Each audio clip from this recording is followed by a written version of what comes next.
Hello and welcome to ESCMID TV. I'm your host, Michael Jackson. With me today, Dr. Sarah Tschudin Sutter, who's just presented a paper on CDiff European updated guidelines on day one at our Congress here in Vienna. Doctor, what was your presentation all about today? So the European Study Group for C. difficile infection actually decided to do an update on the guidelines for prevention of C. difficile, and this session was all about this new updated guidance document. So I first spoke about specific infection control measures to prevent C. difficile infection, and then we heard talks about strategies regarding screening and surveillance for prevention of C. difficile and also antibiotic stewardship. So C. diff remains a big problem. I've heard that it's almost a $3 billion cost to healthcare around the world. What really stands out for you in terms of the updated guidelines? Well, so the former guidelines actually only covered the data published until the end of 2006. So we were now able to also take the data published since then into account. And unfortunately, actually, we do not know that much more regarding prevention strategies, just a little bit more.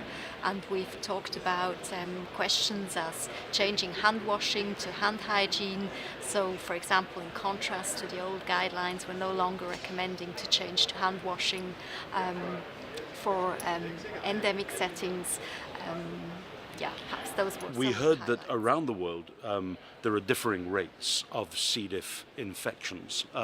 In your home country, Switzerland, you seem to have it more or less under control. Is there a reason for that? Well, I think that is only partially true. So we've actually just done a point prevalence study also in Switzerland and seen that rates are increasing even in Switzerland. It may be attributable to the fact that we have lower quinolone use in Switzerland as compared to other European countries, and then perhaps also certain higher standards in healthcare. For example, a lot of our patient beds are in single or two bedrooms as compared to multi-bedrooms as seen in other European countries. Are we winning the battle against C. diff?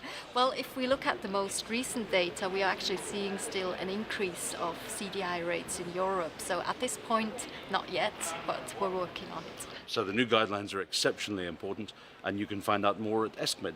Absolutely. Thank you so much for being with us, and thank you for presenting your paper. Thank you. Thank you for the interview.